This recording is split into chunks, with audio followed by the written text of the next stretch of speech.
सड़क के किनारे लगे बोर्ड कपिल मुनि की तपोस्थली कंपिल में स्वागत तो जरूर कर रहे हैं, लेकिन महाभारत काल से संबंधित कोई भी प्रतीक सड़क के किनारे नजर नहीं आ रहे। हरी हरी सब्जियां देखने में तो अत्यंत सुंदर दिख रही, जो दैनिक जीवन में प्रत्येक रसोई घर की शोभा बढ़ाती, लेकिन ये सब्जियां उस जगह खड़ी हैं जहां पर कभी पांचाल साम्राज्य के राजा द्रुपद का आलीशान किला था, लेकिन अब यहाँ न किला है और न ही खंडहर।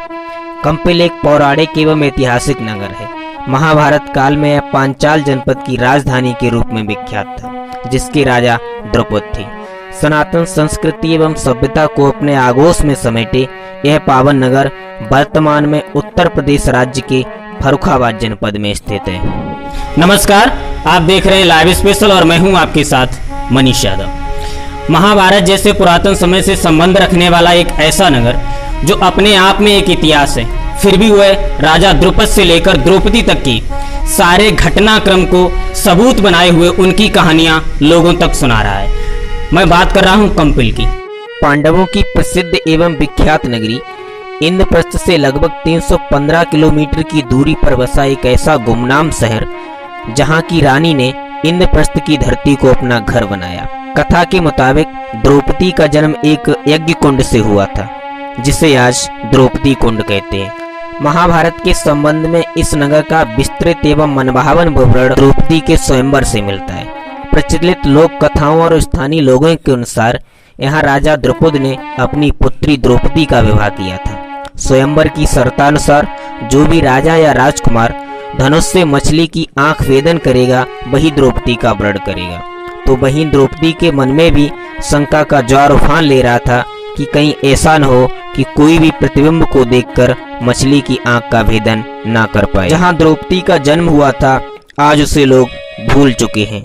आज द्रौपदी कुंड सूखा पड़ा है। ये कुंड महाभारत की उस निशानी के तौर पर आज भी बना हुआ है। हालांकि अब इसका सौंदर्यीकरण जरूर कर दिया है, लेकिन वो भी काफी नहीं। बाहर से देखने में भले ही अच्छा लग रहा है, लेकिन हकीकत कभी छुपाने से नहीं छुपती। इससे महज 50 मीटर की दूरी पर चलने पर गंदे पानी का नाला बह रहा है, जो कि बहुत ही दुर्गंध युक्त है। परिसर में खड़ी छोटी छोटी झाड़ियां भी हैं, जो ये बताने के लिए काफी है कि यहाँ कई सालों से साफ सफाई का तो कोई नाम भी लेने वाला नहीं है।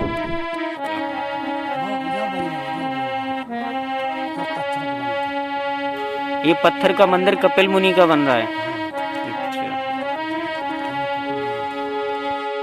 सौंदर्यीकरण के नाम पर मुख्य गेट को ही अच्छा बना के खड़ा कर देना ही पूर्ण कार्य नहीं है, जबकि पूर्ण कार्य तभी माना जाएगा जब कार्य जमीनी स्तर पर भी पूरा होना चाहिए। स्विमिंग पूल बनाएगी, लेकिन पुल में जमीन पर कोई कैसे तैर सकता जब तक उसमें पानी नहीं होगा। नजर आ रहा है तो सिर्फ चारों तरफ गंदगी का अंबार आ रहा है, और बड़ी इमारतें खड़ी करने से अपना दायित्व पूरा नहीं हो जाता। उनके रखरखाव एवं सफाई की भी उचित व्यवस्था होनी चाहिए। ऐसे में एक ऐतिहासिक स्थल पर गंदगी और कूड़े का ढेर होना अपमानजनक एवं लज्जायुक्त बात है। यहाँ भगवान कपिल की जन्मस्थली रही है। भगवान कपिल ने अपनी माता देवहूति को सांख्य दर्शन भक्ति योग का दर्शन कराया।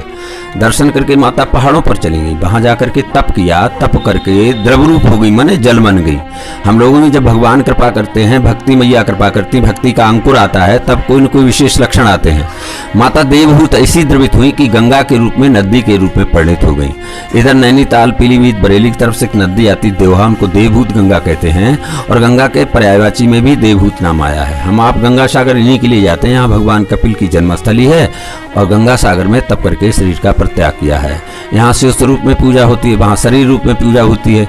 वहाँ भगवान कपिल, महाराज सगर और महाराज भगीरथ की प्रतिमाएं हैं। जो 24 अवतार हुए भगवान विष्णु के, उनमें से 5वां अवतार भगवान कपिल का है।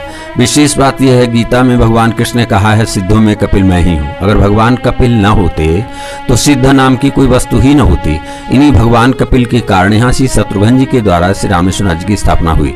इनका पूजन सबसे पहले कुबेर जी ने किया। लंका नगरी जिसमें कुबेर जी के हाथ में थी, कुबेर ने इनका नाम त्र्यंबकेश्वर रखा। लंका नगरी रावण के हाथ पहुंची, रावण ने इनका नाम चंडीश्वर रखा। माता सीता अशोक वाटिका में इनका नित्य अभिषेक किया करती थी। रावण वध के बाद भगवान राम माता सीता पुष्पक विमान से इनको अयोध्या ले आए। थे, उसी समय मथुरा में लवणासुर का बहुत बड़ा आतंक था। भगवान राम ने अपने अनुज शत्रुघ्न जी को आज्ञा की, आप जाएं लवणासुर का वध करें।